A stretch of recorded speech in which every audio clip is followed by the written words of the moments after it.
e a gente vai falar das ligas que movimentaram a semana aí com várias novidades e também muitas surpresas. Então vamos lá, engatando a primeira, a gente vai começar falando justamente da La Ligue, que se você não sabe o que é, você vai saber agora, então se liga. Nessa quarta-feira, em coletiva de imprensa em seus estúdios, a ESL Brasil anunciou a criação de uma liga latino-americana chamada La Ligue. A competição vai dar uma vaga para a ESL Pro League de CS, mas no futuro ela também pode receber mais jogos. Segundo a empresa, a ideia é criar um ecossistema que deixe clara a trajetória que os times brasileiros que eles possam vir a tomar para alçar voos aí nas ligas internacionais da ESL. A ideia é que no futuro a BPL dê vaga para a La Ligue e a La Ligue dê vaga, inclusive, para a Pro League. Algo como para o fã do esporte entender um pouquinho melhor, como já acontece no futebol tradicional, o Campeonato Brasileiro, ele dá uma vaga para a Libertadores e aí, conforme o cara vai indo ali na Libertadores, ele pode galgar uma vaguinha lá para o Mundial de Clubes, né? Se ele for campeão da Libertadores.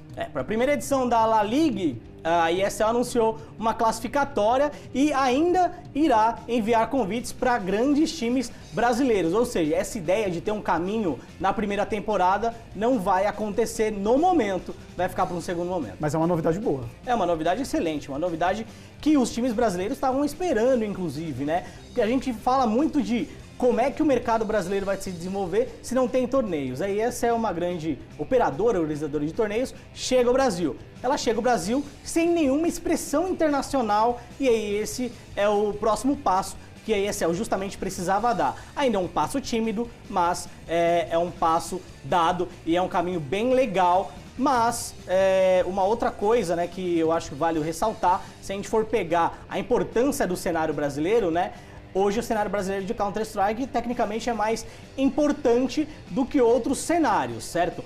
Como, por exemplo, o asiático. E foi anunciado que o asiático vai receber 2 vagas para a Pro League, enquanto o Latam, né, vai receber apenas uma vaga. Então, eu acho que poderia ter um pouco mais de carinho com a nossa região. Ainda mais com a situação atual dos times brasileiros, né? Estando ali entre os top times do mundo, eu acho que realmente poder. Mas é o começo, é importante a gente sempre frisar que é o começo aí de um caminho, talvez, como a gente falou aqui, que um caminho mais claro para se chegar, talvez, nas ligas mais importantes aí do mundo, né?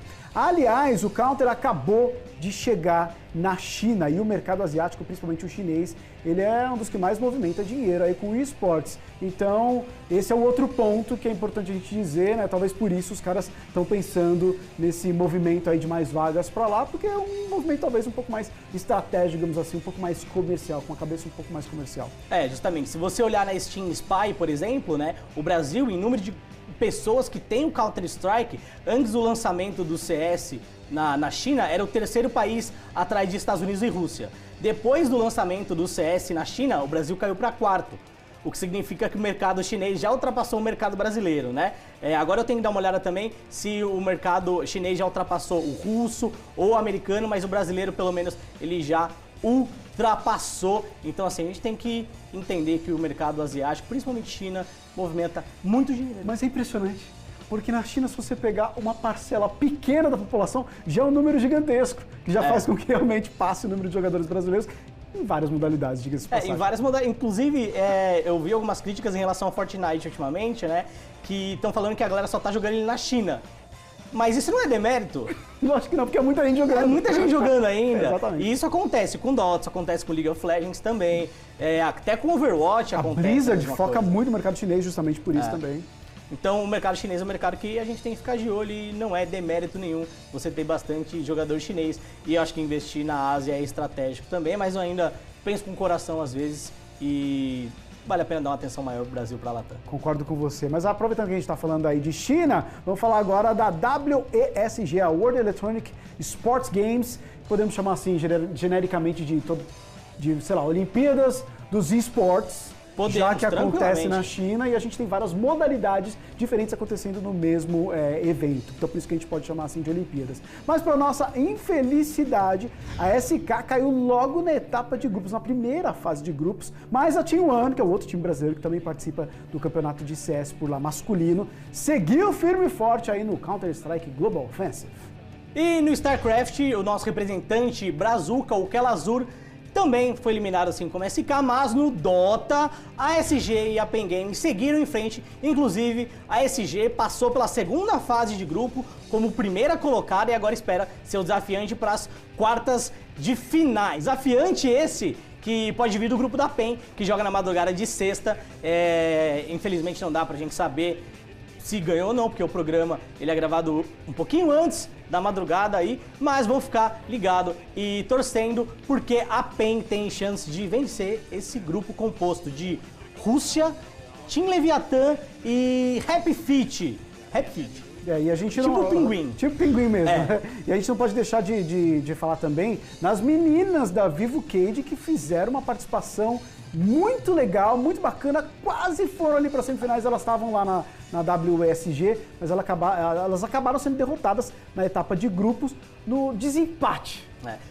Foi até engraçado, porque os 3 primeiros colocados do grupo delas ficaram 1-2.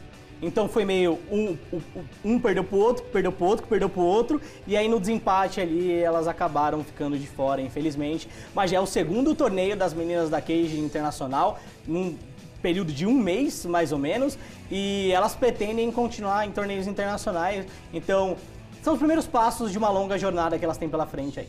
A WESG ela continua, além dos nossos times de Dota, a gente tem a Team One, que no momento aí ela está aguardando seu adversário lá nas quartas de final. E quem imaginava, né, Félix?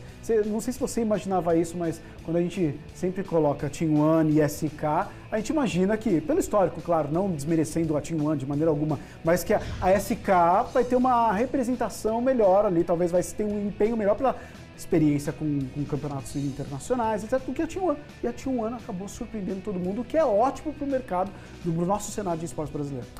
Inclusive, não é um comparativo só com a Team One, né? Sempre que a gente compara a SK com qualquer outro time brasileiro, a SK acaba destoando pelo histórico, pela forma como ela, pelo menos, vinha jogando até o ano passado, né? Não dá para saber direito o que aconteceu. Eu acho que falar que a Team One é Brasil, a gente já sabia que a Team One era Brasil. Mas ser a única brasileira, eu acho que aí que tá o problema, né? Ver a SK sair logo na primeira etapa, ali na etapa de grupos, era algo que a gente realmente não esperava. Inclusive, o Fallen tweetou falando sobre o assunto, falando que ele se sente muito envergonhado com isso. E, honestamente, eu acho que foi a pior performance desse time da SK, que também foi Luminosity antes, né? Em um torneio presencial. E, cara, não sei o que está acontecendo. É isso aí, a parada não tá nada boa para a SK, mas é claro que a gente vai ficar de olho aí nas novidades nas próximas semanas, nos próximos meses. Sei lá, vai que o ânimo muda por lá. E, aliás, por falar em ânimo, a gente já tá vendo um clima bem animado, sabe onde?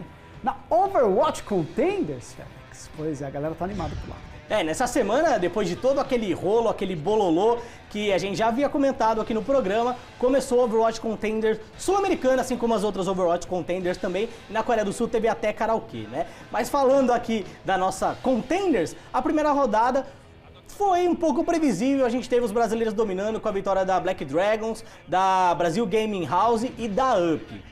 Pois é, foram esses times brasileiros que dominaram ali a primeira semana, inclusive seria difícil o Brasil não dominar, né? Tô falando isso por conta do número de brasileiros na competição, né? Dos 12 times da competição, 9 são brasileiros, mais do que a maioria, né? A competição, ela teve a sua segunda rodada hoje e vai acontecer toda semana com transmissão na web e toda terça e sexta a partir do meio-dia.